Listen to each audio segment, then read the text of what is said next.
welcome back, everybody. This is Todd Sylvester with the Todd Sylvester Inspired Belief Cast. Thank you once again for your support. I have an awesome guest who I've known for quite some time now. His name's Dixon Brown. Thanks for being here. Yeah, thanks for having me on. I appreciate it. Absolutely. I do have to give a shout out to our sponsor, Veracity Networks, and my good friend Drew Peterson for making that happen. They've been a great support, and they help get the message out for me, and they've been a good supporter for us for a little while now. So thank you, Veracity Networks. And again, also everyone for listening and for sharing and for the support. The feedback's been phenomenal. We've had some amazing guests that have shared some pretty, amazing stories. They've been vulnerable, and it's been quite the ride so far. So thank all of you for your support. So Dixon, man, I've known you for quite some time, and I want to thank you for being on and getting here early. It's bright and early. Yeah, bright and early. That's all right. Yeah, I like getting up. So a little background on Dixon. He's married. He's a father of 3 boys and 1 girl. He's a head cheerleader of Little League sports. He's always involved with sports. They're always doing something with their kids when it comes around sports. He's a helicopter pilot with a passion for aviation. He loves classic cars, and you can consider yourself a little bit of a motorhead. Working on cars. Yeah, love working on cars. Restoring a 66 Chevy truck right now. It's been a fun project. Right on. Call it yeah. a sobriety truck. Yeah, there we go. I met Dixon. How long has it been? Has it been 3 years? Yeah, just over 3 years. A little over 3 years. Yeah. I was one of his counselors here at Wasatch Recovery, and he came through the program here. And when I first met him, he wasn't in a very good place with his life and struggling there, which we'll get to. But he's now living an amazing life. He's been clean for quite some time now and doing great things. And so I'm just honored to have you on and that you're willing to come share your story with our listeners. Well, great. Yeah, I appreciate being on. The longer time goes by, it's good to refresh yourself on your story and remember, where things were and where things could be, and be grateful for where things are at right now. So yeah, absolutely. So, well, let's start a little bit, give us a little background on your family and where you grew up, and let's talk about that for a minute. Okay. Born and raised in Kaysville, Utah, so just north of here. I'd actually still live in Kaysville. Okay. Me and my wife have lived there for 14 years now. But I grew up. I've got 2 older brothers. My childhood was great. I had super supportive parents. As far as my family dynamics go, one thing that I try to emulate is how my parents supported us in whatever we did. Right. My brother, they were all into different things. I was the one that was into sports, but my parents followed us and helped out and did everything, to support us in that. I was born and raised in the LDS Church. I went to high school at Davis High. Actually, got a football and track scholarship to Weber State. Okay. Played up there for a year and decided to go on a mission. Went on a mission. Went to Iowa for my mission. Came back and I took a scholarship to pole vault up at Utah State. Pole vault? Yeah. Really? So that's where my track was. Oh, okay. And I have always been into sports. After I got back, and my priorities had kind of changed when I got home, and I hadn't track really wasn't my thing. I didn't have a passion for it anymore. Okay. So I started the season out, and I stopped. I stopped doing the track team, and I think it was probably about that time. That's when I started drinking, and it was more of a social thing, and Well, how do you go from you go on this mission? You're religious. You're trying to follow the rules of that religion, and then you said you come home and I just started drinking. I mean, what led up to that? I was, know what I mean? You know what? Religion is actually a funny thing for me. It's, I wouldn't consider it a hang up. But it's a longer process for me than others. I thought I'd be back for my mission, and I thought, I saw my brothers, and I was like, what happened on their mission that didn't happen on mine? Like, why was I not like this, like, full-on believer? And a lot of the, I don't know if it's just not understanding or not really knowing myself well enough. But I didn't have that like drive of this is right. This is what I need to be doing. I kind of had that feeling of I need to experience things for myself, and I'll figure things out my own way. Okay. And so I actually was really never that active after I got home from my mission. Well, so do you think you went on your mission to kind of, that's what your brothers did, so I better follow suit? I think there's a little bit of that. Yeah, I think there's a part of that. I felt like it was the right thing to do.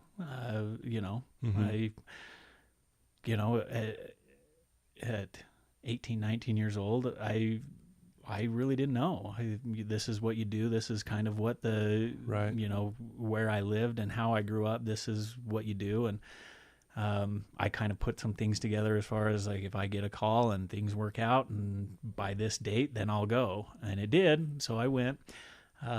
Not saying that I didn't like my mission. I think that was a huge part of my life. I learned a ton on my mission. Right. But as far as the spiritual side, I don't know if that was I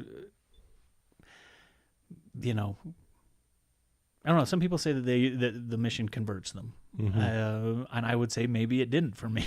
Right. Yeah. So, and it's still something. I'm 42 now, and religion is still something that, I continue to work with. Right. And try to find where my spirituality is, where my beliefs are, and it's still something that I work on. I came across a saying that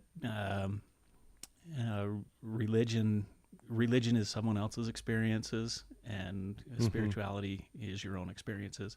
And so when I think about like my spiritual side, I definitely have a spirituality side where I feel my personal growth, and I see and feel that those things that are true and right for me. Right. When it comes to the organized, structured religion, there's still some things I don't say that I block anything out, but it takes time for me. Okay. So you get back, and you go back to school, but you're not doing sports anymore, correct? Yeah.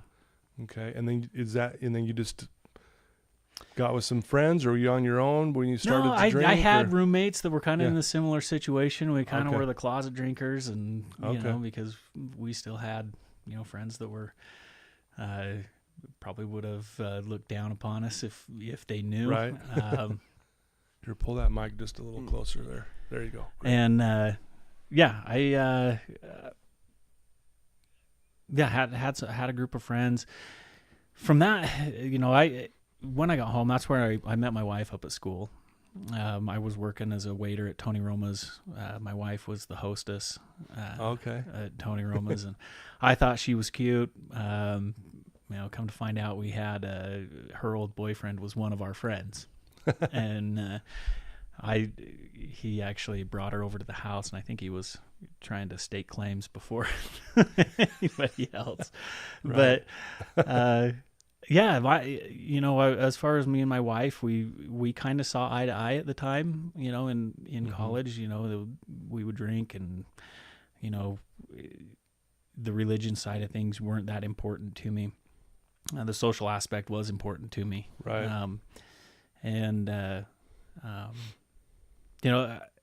It never was a real problem. Like I felt like I was a pretty controlled drinker. I never was the guy that people talked about the next day being the, out of control. Right. And so I felt like I had things under control, and that was the case for a lot of years. Right. My first job, my first real job was with a software company. and I did a lot of traveling, and there were people that I worked with, and we would drink on the road, and I always had my work done. I felt like they liked me at work.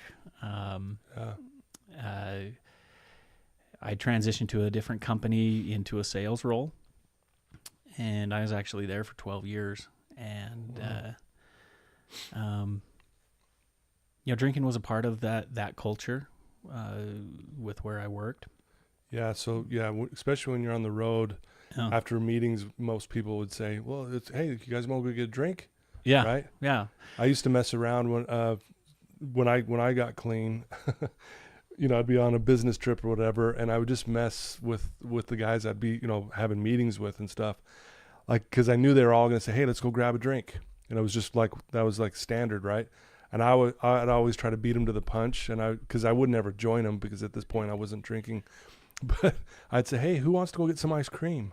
And they'd look at me like they didn't even know how to respond. It was like, what? You guys want to go get an ice cream? You want a milkshake? Yeah. And anyway, so, but you're right. It becomes part of, when you're traveling, and usually a lot of business meetings revolve around, at least afterwards, let's go have a drink and kind of, close the deal, so to speak. Right. Yeah.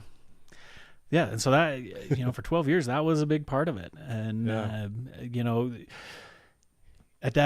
during that time, me and my wife saw, eye to eye at first. We kind of were on the same path as far as church things went. Mm-hmm.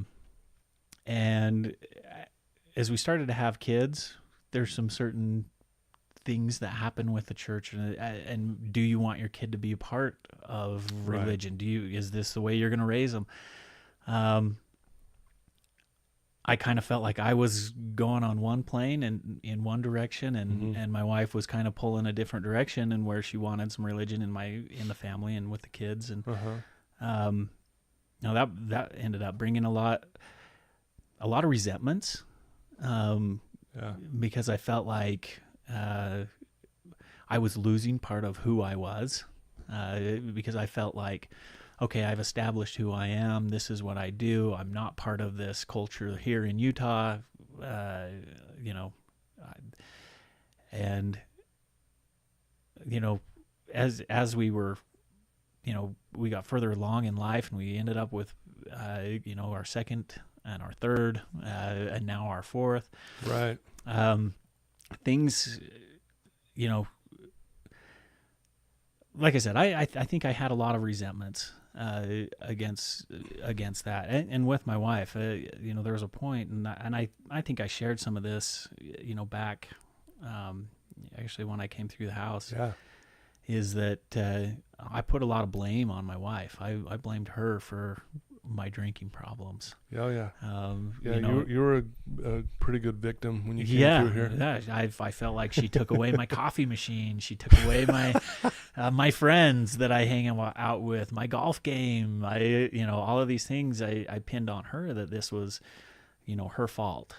That and so, I joke about that I would drink at Rochelle, and that was I felt like that was the only thing that was mine, that was left, that was mine, was alcohol.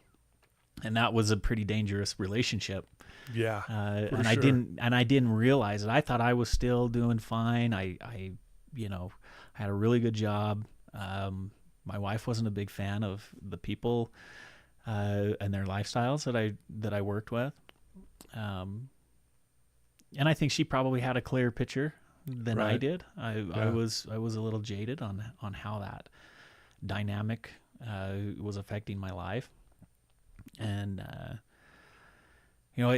as far as when things started to become a problem, I had a really good job. I made good money. We had things that were fun. We had toys, and we had a boat, and I would build my story around who I thought I was. I'm this guy that's got a good job. I've got a boat. I've got a razor. I've got a helicopter's pilot's license. It was kind of like I validated myself with my LinkedIn profile versus like who I really was. Right.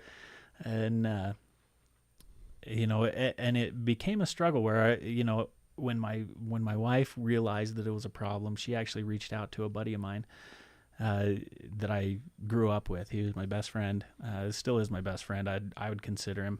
Right. And just said, what do I do? I think he's got a problem. And he said, well, tell him to come to a meeting with me. Right. Here's a AA book. See if he'll look at it. Right. And I didn't know she was doing any of this stuff. And if I would have known, I probably would have been upset and been like, oh, get off your high horse. Let me do my thing. This is, Right. if you just left me alone, I would be fine. And that's truly how I felt. I felt Right. like if people would just leave me alone, I would be fine. Right. And I think it was those little insertions of those things where I started thinking, maybe I do have a problem. Is something wrong? Yeah, Right. At this point, how much, are you drinking every day at this point, or, how intense was it? Yeah, I was drinking every day. Okay. Yeah. And thinking back on those times, like when I didn't think I had a problem, man, I had so many things that would happen that I would like just breaks my heart. Like thinking like that's the way I was acting, with my kids but I didn't see it that way. Right. Well, it almost sounds like when you're saying this was my thing, leave me alone, let me just do my thing. mm-hmm. It's almost as if you felt like you're outside of that, you're trying to be controlled. It almost feels like, and I know your background because we've talked a lot, where almost religion to you is almost like this thing to control you, and you don't like to be controlled. Yeah. Is definitely. Is that fair? Oh, definitely. And then like you mentioned earlier, you started to kind of resent things, and then, resentments always lead to rebellion, so it's almost like that was the fuel to keep you, drinking even more. Like, okay, well, I'm going to drink at you now. And yeah. For sure. And that was the thing. It was like, oh, okay, so my wife doesn't want alcohol in the house, and I will hide it. I'll put it in the put it in the garage. I'll put it in the basement. I'll do whatever I need to do to keep my thing. And there, I remember times when I realized that things were getting bad. Mm-hmm. I would always pin, like I said, just if you left me alone, I would be fine. Right. And so I would see times when I was withdrawing and I didn't have alcohol, and and I would start to get the shakes or something like that, and I always would go back and pin it on that. I would say, to myself, I would say if Rochelle just left me alone and gave me a day to just get over this hangover, I'd be fine. But now I've got a drink to keep the shakes down, and right. and then it just snowballs at that point. But I remember times with my family, I tried to be around my kids and do stuff with them, right. And I did go to their games, and participated what I thought was participating right. in their lives. I was there, but I wasn't really there. I will, yeah. You're there physically, emotionally. No. Yeah. Yeah. Yeah. And I think that was more of a show, like, see, I'm doing fine. Yeah. Type of a thing, rather than I really want to be part of their lives. It was more of a, I'll go to their games. I'll coach their little league team, but I'll drink the whole time. Or, right. It was, thinking back and like the times when I was so hungover and just trying to manage and not able to eat, and I remember pouring milk for my son, and he's like, how come you're shaking so bad? And I'm just like, it made me mad. I was just like, don't question, I'm fine. Don't, and like the thinking about like the reaction, I was mad because I was embarrassed, and I knew that I was failing them. Well, yeah, and then when your kids are noticing it, yeah, like, that's probably like, oh wow, Yeah. This must be getting bad if my kids can see this. Yeah. Yeah.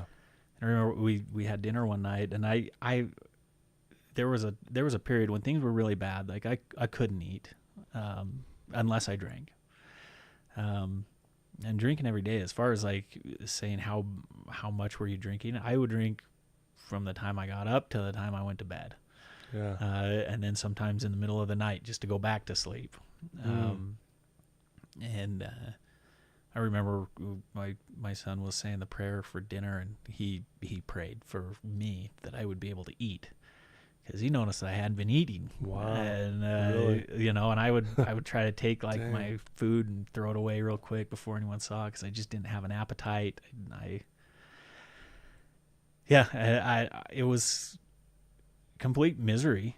When you're in the middle of the addiction, it's not fun. The drinking took on a different thing from like, this is fun. This is like, go out and have a few with the buddies, and to something that I had to have just to play the role of a dad and a husband. And I hated every minute of it. I remember times sitting at work, and, those times where I couldn't eat, my stomach was just in pieces. My mind is, scrambled. I remember sitting looking at my computer screen one day, and I was like, just die already. Just Really? die already. Like, this is enough. I can't do this anymore. And, with the spirituality side of things, like, I didn't have a real belief in God. And I guess what I would say is a belief in God that there was help there. And so you okay, so what you're saying is at that time you didn't believe you could reach out to a God that would help. That's where you struggled. Yeah. Like, well, there's no one to reach out to. Yeah. And Gotcha. I think, I think with the experiences that I had of growing up and being raised a certain way, there was, I always figured that I could handle everything on my own, and I guess I never had an experience where reaching out to God would be something that would help me. I figured I have to figure this out on my own. I've got to do this on my own. Right. And so during that time, I remember times I was hoping there would be some help there. Right. One of my son, he was the youngest, and he would sleep in our bed at the time. And I remember, going to bed shaky and sweaty and feeling like crap, and like, be like, well, maybe I should pray to him, and he's the closest one. Maybe he can relay a message for me. Really? Right. I'm like, I don't know what to do. And I don't know if you've never been in that situation of complete hopelessness, like you don't know where to turn. Yeah. Like, I saw my wife as the enemy, and I didn't feel like I really had anywhere else to go. Like, I didn't know what to do. I knew that I would end up dying if I kept going. Yeah. You mentioned, when you're at your job looking at the computer screen, you're like, just die already. Yeah. Were you really to that point where you just rather be dead at this point? I think I was. Yeah. Because I didn't know what to do. I didn't know, the way that I felt, like, physically, was terrible. The way that I felt emotionally was terrible. I didn't know if, I really was thinking if it just ended, it would end, and I would be done with it. Right. And,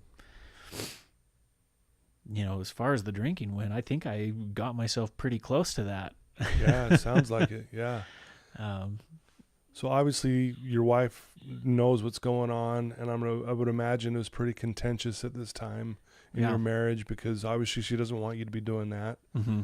You don't know where to turn, and you don't want to hear her telling you not to do it. Yeah. You know, so that had to have been kind of a contentious time for you two. Yeah, there were a lot of years. It was pretty tough. Like I look back at that portion of my life, and I think we both saw each other as enemies to each other. You know, which is no way to live in a relationship anyway. Right. You know, that's a tough thing to work with, and I remember saying one time that it was kind of like anything that she did that might have been wrong in my eyes, I would pack that into my ammo bag so I could pull that out at another time, because I felt that's what she was doing to me. She was trying to find any of the things. So there was always this, like, we were keeping score on who was doing the right thing and who was doing the wrong thing. And you know, I attempted to stop drinking several times. You know,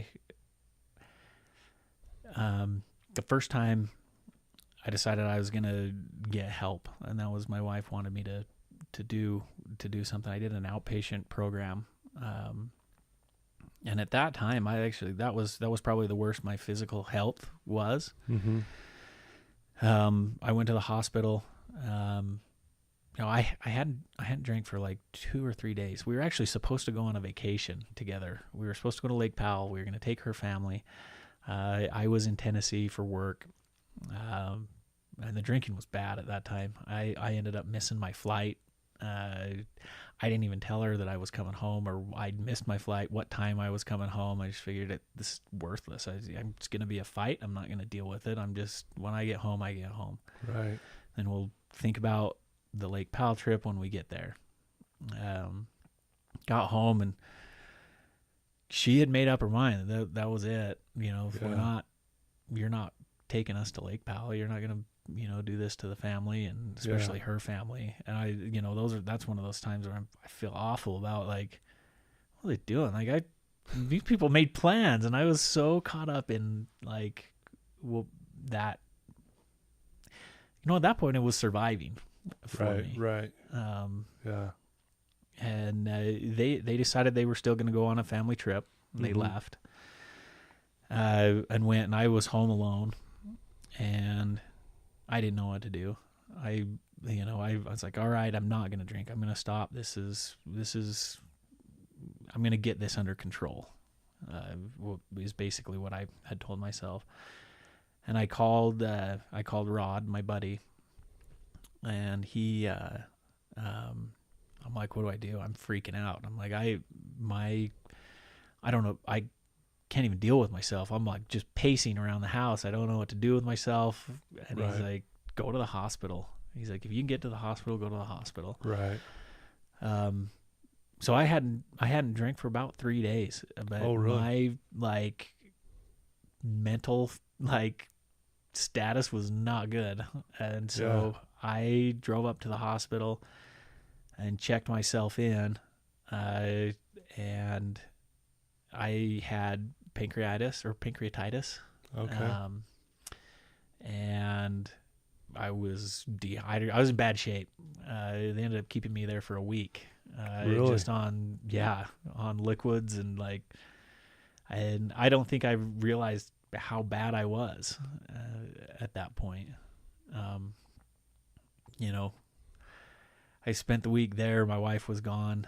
My mom came and visited me once. It's funny how bad those times were. Yeah. Not only for me, but for my family. And, I'm sure they were wondering, what the heck is he doing? What's going on? That you can see past that shortly after. Right. And it wasn't that bad. Right. And so I did the outpatient program. It was 3 months. After work, I would go up to the hospital, and it was just a treatment program. Yeah. A few hours every night. Did good. Well, you passed the class, whatever you want to. That's how I looked at it. Yeah. So you were sober through all of that? Uh-huh. Okay. Yeah. So you check yourself in for a week, then you do their program for 3 months. Yeah. And that whole time you were dry. Yeah. Yep, I was dry. And I remember my wife, like, at 90 days, she was like, she thought I was cured, and I was pissed that she, like, told her family he's sober for 90 days. And I was like, why would that piss you off? There's a stigma behind it, I think, Okay. and I felt like a failure, that was something that was, and I was embarrassed about it. But they knew you were drinking though, right? Yeah. But now you're clean and you thought that was the bad part? Yeah. Yeah. I couldn't find a happy medium. So I was mad that she sent it, and, like, people are sending texts, congratulations. I'm like, Really? because I still honestly thought it wasn't as bad as it really was. So you're Like, still in maybe that there was some overreaction. It got bad for a second, but it wasn't as bad as, maybe she made it out to be. Oh, And okay. you're only hearing one side of the story, type of a situation. Because I didn't have my chance to blame her for everything that was going on. Right. So, yeah, I think I lasted about 5 months. Okay. And really in the back of my mind, it was like, I want to get her off my back. Mm-hmm. I'll get back to the normal drinking where I, maybe just on work trips, or maybe just on a weekend or two. Right. And I thought I could do that. But that wasn't the case. Addiction's a funny thing. Once you cross that line, it's, it's unexplainable. Yeah. Yeah. It's like you justify it in your head. Like, well, I'll just have one on the weekend. Yeah. I'll control it. Yeah. Kind of thing. And so you convince yourself that makes sense. Yeah. Yeah. And I tried everything in the book. Like, I tried to mark the bottle and say, okay, only to here tonight, and I'm going to be done. Really? Yeah. Only buy so much, and that's when it's gone, it's gone. For years I tried to do that. After the 5 months, and that worked for me for like 2 weeks. I was like, see, I've got this. It's 2 weeks. Yeah, I'm in control, and it would just snowball into the same thing. Did your wife find out immediately too? Like, after you? No, I think yes and no. I mean, she knew something was up. Something was up, as far as, like, my behavior. And she probably knew you felt that you were drinking again, but she didn't have the proof yet, I guess. Yeah. And you would deny it. I would even use things like, if there were times where I was in a bad mood, or I didn't want to talk or something like that, and she was constantly nervous that something was going on. Right. Like, that's got to be in the back of her mind. Like, yeah, is he drinking again? And if she said that, is he drinking again, I would immediately think that's my ticket to go drink. If she thinks I'm drinking, I'm going to. Why am I wasting that opportunity? Wow. Oh, man. Isn't that crazy how we justify things in our head? Yeah. Like, that made sense to you. Yeah, it made sense. Yeah. And so, again, we had drinking at her, and so once things would snowball, like, and like, I would recognize my health would get, like, way bad again. I stop eating, and I would, the shakes, and, it just miserable. Like, there were times, getting up in the morning, I would try to get up super early so I could run out to the garage really quick, take a couple pulls, and then be able to take a shower without standing there and feeling like I was going to fall down.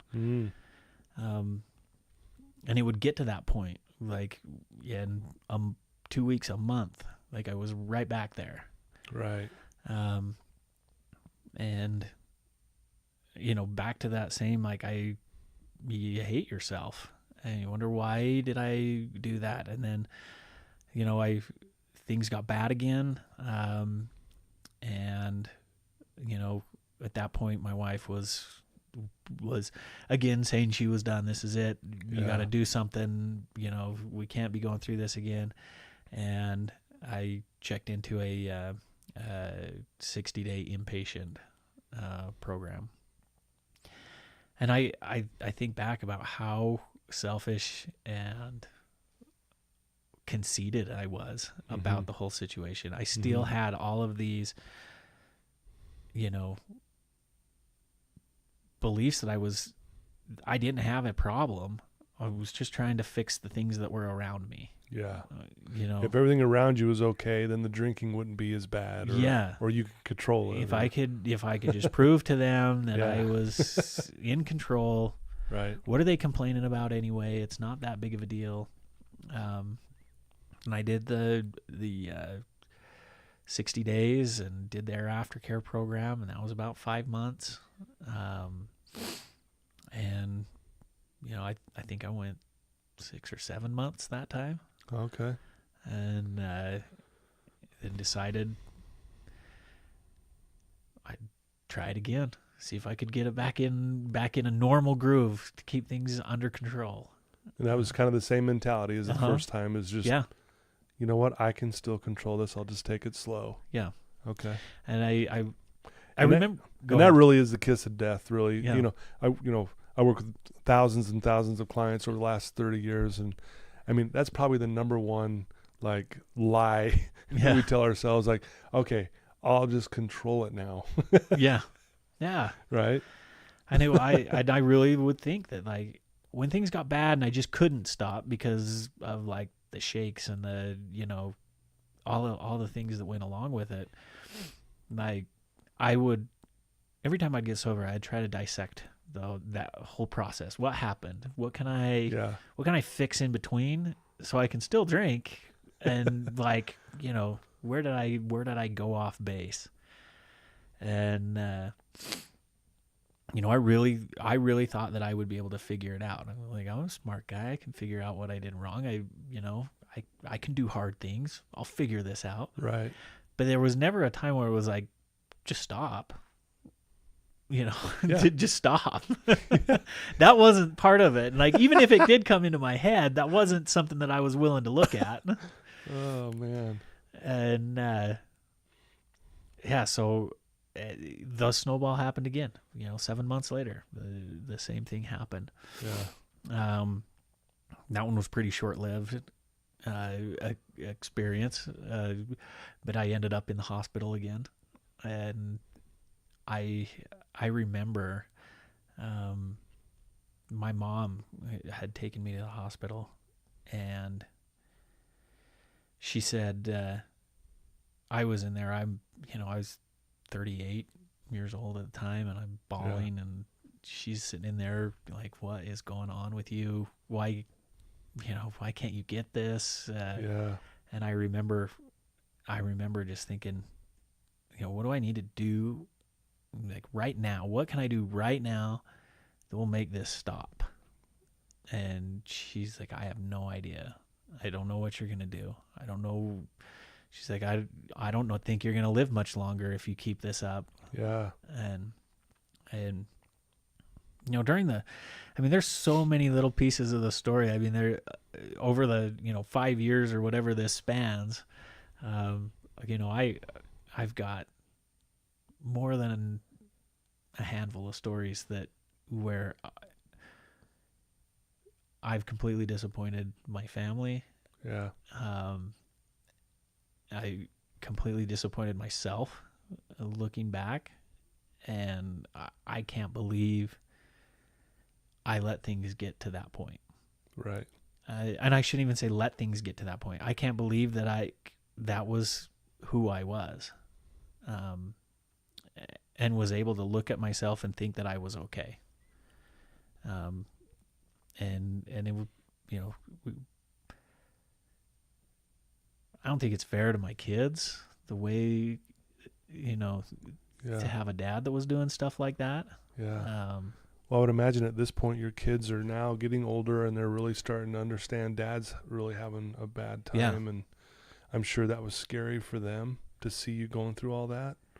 Yeah. I mean, they've seen me in some bad spots, and, you know, that kind of stuff that sticks with me.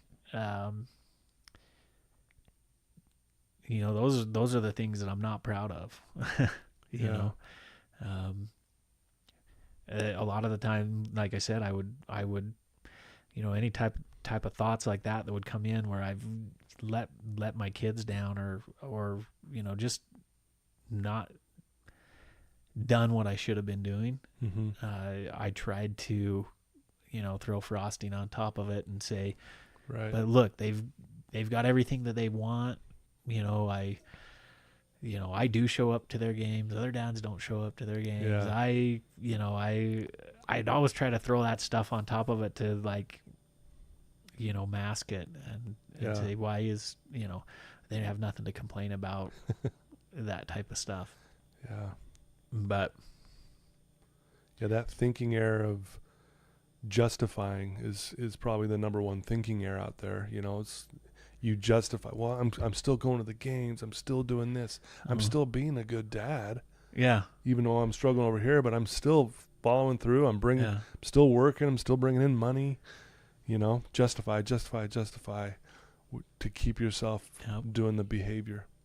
Yeah. I was caught up into that for sure.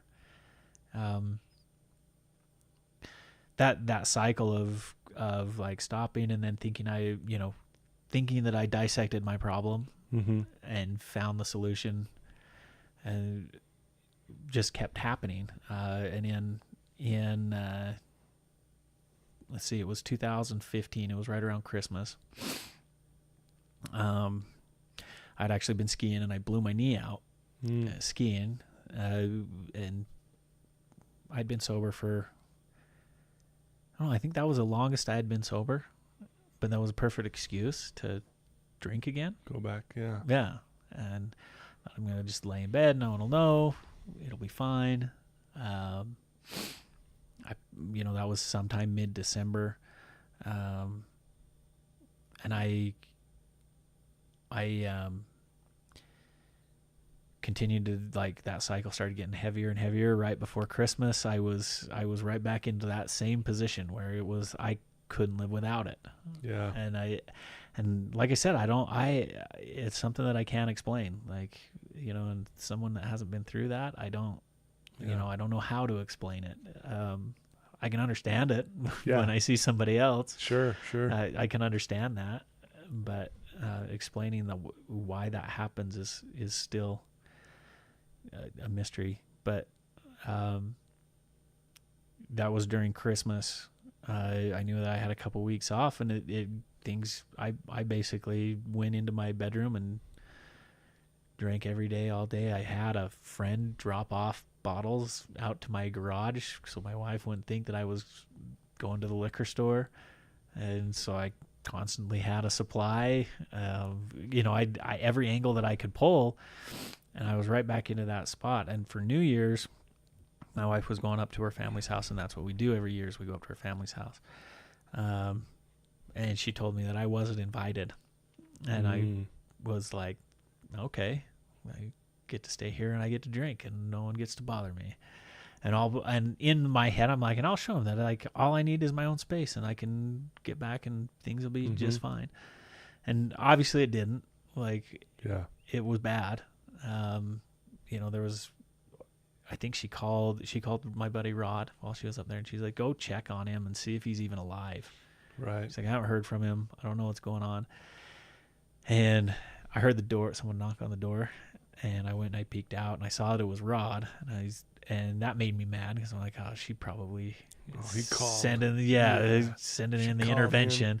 So I, like, hid in the bedroom. He came in and he walked around, and I was like, do I come out? And, like, so I did, and I talked to him. I'm like, yeah, I'm fine. Everything's good. And it wasn't. I was not in a good place. And that's really the last thing I remember until it was a Tuesday morning. And I had another friend that came over. Mm-hmm. And I didn't even know Rochelle had come home. She'd been home for 2 days. I had no idea she was even home. Really? Yeah. And he came into the bedroom.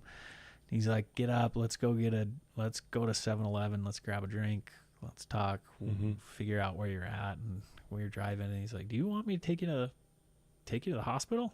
I'm like, "No. I mean, I've done this a handful of times. I don't need to do this again. I'm fine." And we got up to the exit to get on the freeway, and I don't know what it was. I just said, "Let's go."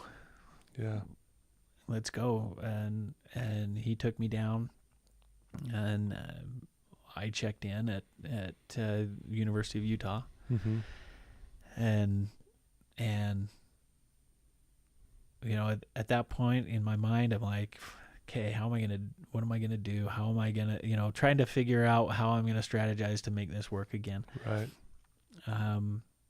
My wife wanted me to go back to the treatment center that I had gone to previously. And I think that was the first time that I really decided that I don't care about anything else. I'm doing no good by following someone else's plan and someone else's recommendations. Uh-huh. Like, it hasn't worked. And they actually came and set up the time to come pick me up from the hospital. We were going to go straight there. And the day that they were going to come, I told them no. And there was a flyer, and there was another guy that was coming here to Wasatch, and I'm like, I'm going to go there. And in fact, that place would have been free if I would have gone. Oh, really? Yeah, they had a deal, like, if you come, second offenders get a free ride. Wow. And my insurance didn't cover everything here, but I didn't care. I was like, this is going to be... You wanted something different. This is going to be... I've got to do something different. Yeah. It was kind of empowering for me. Like, I wasn't that problem where people are sending me off I kind of took control of my situation, which was a big deal for me. I remember talking to my boss while I was in there. And he said, "Why don't you come in and we'll talk about it?" And I said, "You know what? I'm not coming back in." I said, "Do whatever you have to do, but I can't do this anymore." Yeah. It had finally sunk in that probably wasn't the best place for me. They worked with me, and they wanted the best for me. But there was something about it that was something I couldn't shake, where I couldn't get back into, living the way that I wanted to live and still work there. Yeah. So I figured that's fine. I'm starting over. Which was a scary decision. Like, think about it. I've been there for 12 years. And I think, what am I going to do next? Was pretty scary. Yeah. But remarkably relieving. Yeah. In the back of my head, I was completely relieved. People probably think I'm crazy for even, for leaving a job that was a great job. Well, it's almost like you knew, I gotta just make some huge changes here. If this is going to work this time, I've got to really look at this honestly and do the right thing here. It sounds like that's kind of where your head was. Yeah, I definitely. Even when I was in the hospital there, my wife came to visit. She'd gone to an attorney, ready for divorce, and I was too. I was like, if I keep blaming her, if that's the problem, then I'm good to let that go too. If it's gonna make things better, because I can be a better father, and just even a person in her life, I can be better sober. But this cycle of being sober and then ending up at the hospital in a month is not working. Right. So I remember we were having lunch together, and she just laid it all out, and I said, "Okay, let's plan on that. I'm not gonna really worry about it. I'm checking into this place." And I checked in And I remember I said I didn't care how long I stayed. You tell me Right. when to leave. I don't Right. have a job to get back to. I don't have any Right. of these other things to get back to. And I think I really had a desire that I wanted to stop. Yeah, I sure. wanted to figure it out. I wanted to be able to, it wasn't the person I wanted to be. And I actually remember one of the first meetings I had with you, and we were sitting there, and I remember you said, what you need to do right now is make a decision. And I remembered that me sitting in the hospital with my mom asking her, what do I need to do right now? And she's like, I don't know what you're going to do. And I'm like, I don't know what to do. What do I do right now? Right. And I was like, if that was an answer to a prayer, I don't know what was, Mm-hmm. because that's what I was looking for. And as simple and as stupid as it might sound, make a decision. I realized that, like, through that all of these experiences, I had never made a decision that this was it, like a wholehearted decision that I was going to change. Yeah. And I was going to do whatever it took. And I realized that I was really good at following other people's rules, Mm-hmm. for 5 or 6 months. Right. But when it came down to my rules, I couldn't follow my rule. Right. I could justify my way around it. Sure. And I realized that, there are things in my life that I have some strict rules for that I live by, and I think it was that conversation that we had that made me realize that I can do this. I can make this a decision that is like full body. This is the deal. Yeah. And this is how I believe. I don't drink. And it wasn't like it was that minute, like that was the decision and I was done and it was over. I mean, it took a while. Sure. But it's funny how, like, that's not something that I look at as like I feel bad about my situation, or I feel bad about, like, oh, I can't drink, or I don't see it that way. It's just I don't drink. Yeah, and I know, for our listeners who are hearing this that might think, well, that's all you have to do is make a decision. Yeah. Well, and the simple answer is yes. It comes down to deciding what you want. And I always refer back to Viktor Frankl in the death camp, how he survived in Auschwitz, and he would see these guys who were dying. They're gonna die. And they walk across the hut and they give their last piece of bread away to this other guy who's dying in this death camp and consoling him. And as he's watching this, he realized that we can truly still make a decision, powerful one, even in such horrible circumstances. And then he penned this, and it's his famous quote, "The last of all human freedoms is to choose one's own attitude in any given set of circumstances, to choose one's own way." And he thought, man, if you can make a decision in a death camp and you're dying and you're going to give away your last piece of bread, it's that inner decision that we all have that we can do. And I remember that conversation, actually, Dixon, when I said, just decide, dude, what do you want? What do you want for once? Like, really? And yeah, it took a minute, but when you finally got to that point, man, it was empowering. Yeah. And it was empowering to watch you do that, and I felt blessed to actually watch you kind of transform before my very eyes as you went through this program here, Yeah, it definitely, that was a turning point for me. And as far as, like, the rest of the stuff, I had a ton of baggage still hanging out there. And trying to sort that out. Trying to figure out, what do I do with my wife and my family, and, like, am I even going to be welcome in the family?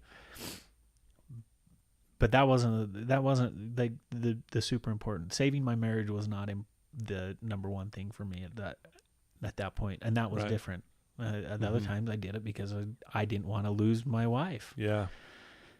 And to be, like, completely honest, there was some freedom there on my side, and there was some freedom there for my wife as well. And she went through a lot, and there was a lot that she had to deal with and look at, and she put a ton of work in, more than I think I even realize. Sure. She came down to some of the groups down here, and we learned a lot about each other. There were still, it's not like an overnight process. Right. Over the last 3 years, we've learned a lot about each other and on how to work together on things.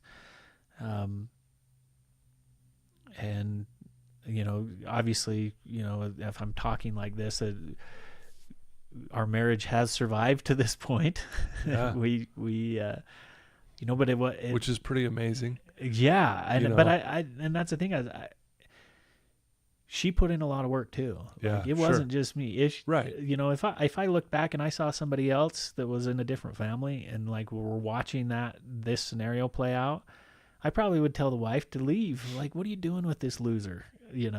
But she was willing to put in time on her own, which I think is amazing. And I love her even more for being willing to, see that this is an us problem. Let's figure it out. Yeah. I feel pretty blessed to have that. Yeah. That's amazing. And you've been clean how long now? Just over 3 years. So January 6th. Yeah. Well, my experience with you here at Wasatch, you're, like most clients when they get here, they're guarded and they got thinking errors and they play the victim, and you had all those. And but one thing I really appreciated about you is you were, one, like you said, willing to really truly look at yourself and make those changes, and you worked really hard while you were here. You're one of those guys that's remembered because you worked. You know what I mean? There's a lot of clients who come through here, unfortunately, who don't put in the work. They just don't do it. Whether that means they're not ready for it or they're just not in that position yet or whatever it might be. But you're remembered because you worked, and you put in some really, really good work here. And it's fantastic to see you now and how well you're doing and how great you look. And I mean, from the first time I saw you to now, it's pretty cool to see the transformation. And, obviously physically you look great, but just even your countenance and your energy is completely different from the first day I met you. Yeah, I was in bad shape. Pretty lost. Yeah. What keeps you going now? I mean, now that you're clean, you've worked on some stuff. I know you're still working on stuff, and what do you do that keeps you kind of centered now? And share that with us a little bit. You know what? I don't know. There was something that you said. You get up and you have your power hour in the mornings. Yeah. And so my version is my serenity drives.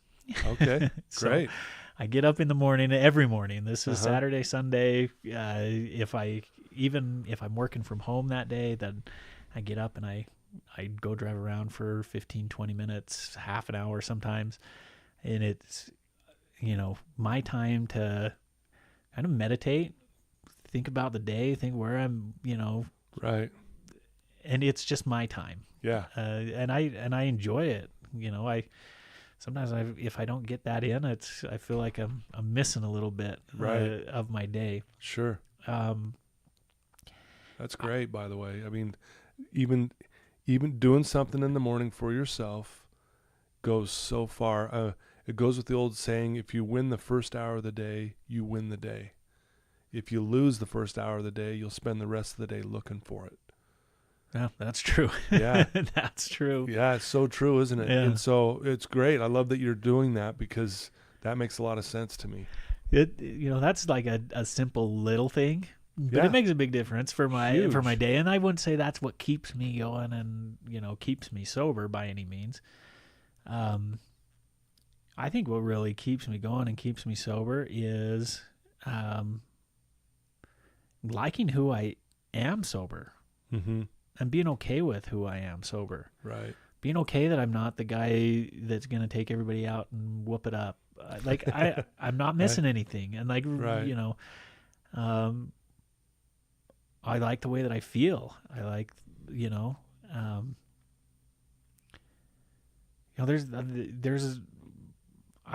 there's so much that I do it for now. I couldn't pin it on one thing. Okay. You know, saying it's my family or that's part of it. You know, the responsibilities for my job. That's why I do it. Right.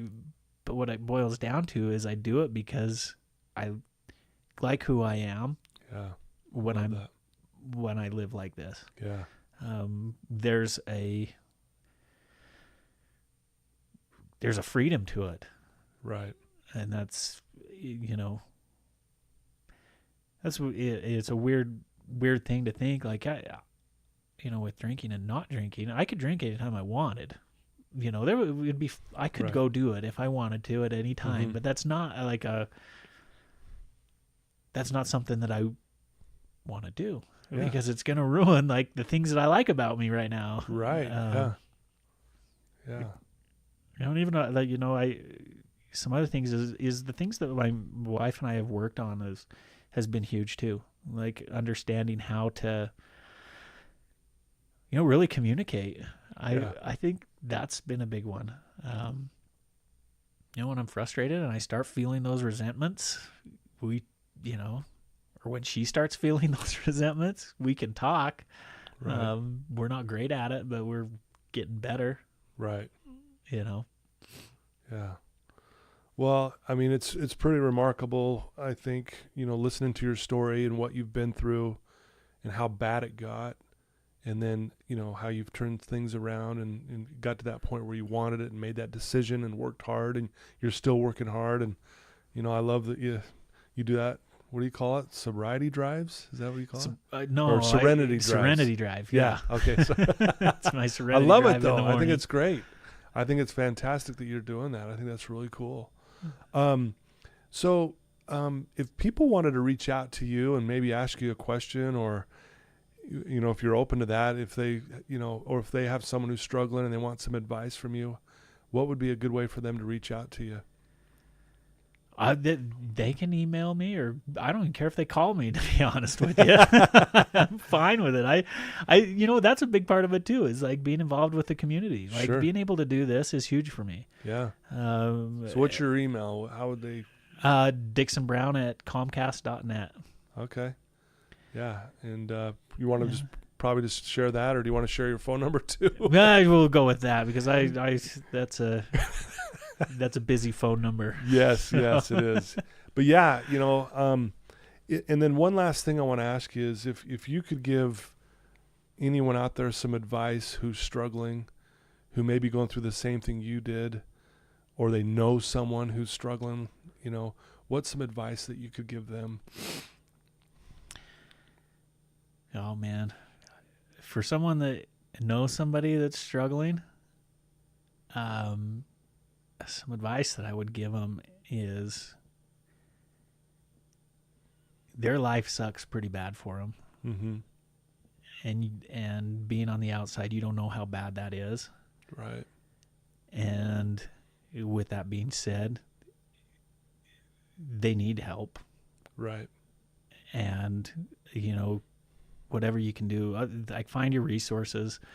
I was pretty stubborn, like to think that I had a problem and I was an AA guy, or I was like, to break that barrier down was tough. But if you're in the situation yourself, there is help. Be open to help. Ask questions. I mean, take a step and see where it gets you. Yeah. Well, it was even like your friend who came over and just grabbed you and said, let's go get a drink at the 7-Eleven, but then said, hey, should I just take you to the hospital? Yeah. You know, I mean, just someone reaching out in that capacity Yeah. can make a huge difference as well. Yep, for sure. Know? That's, you know, once you get started and, you know, if you go to an AA meeting, any one of those guys will help you. Right. You know, anybody's willing to help. Sure. They know where you've been and they know, you know, it's amazing how similar stories can be. Right. And you think that it's a unique situation and you're different, Right. but people can help. And my advice is be open to help. Right. Like, sometimes you can't figure this out on your own. Yeah. Wow. That's awesome. Great advice. I want to thank you for being on and sharing your story. Yeah, I appreciate being on. Yeah, I'm grateful that we know each other and that I had the opportunity to be a small part of your journey when you were here and still rub shoulders with you. And we do a golf tournament every year, and Dixon brings his helicopter and flies it in there, and we do this ball drop, which is really cool, with the helicopter for our golf tournament. Fun. And we really appreciate you always doing that. And I'm glad that you and your wife are working things out, and that you're involved in your kids' sports and all the things that you're doing. And so just thanks for being vulnerable today and sharing your story with us. We really appreciate it. Yeah, well, I appreciate being on. Like I said, it's good for me to kind of backtrack and remember those things. Yeah. So many times I look back and I didn't think it was that bad. Right. And I only touched on a couple of the bad things. The I know. story can get a lot deeper. Yeah, we can get a lot deeper, but that's what I don't know. It's good for me. It's good for me to stay connected. Wow. Awesome. Well, there you go. Again, thank you, Dixon, and thank you, listeners, once again. Another amazing story. And like I said, I really do appreciate you sharing this with people that you know that may be struggling. And also, I need to thank our sponsor once again, Veracity Networks, and my friend Drew Peterson. Thank you for making that possible. They're an amazing company, and I love their support. Thank you so much, and until next time. Thank you, Dixon. Thanks.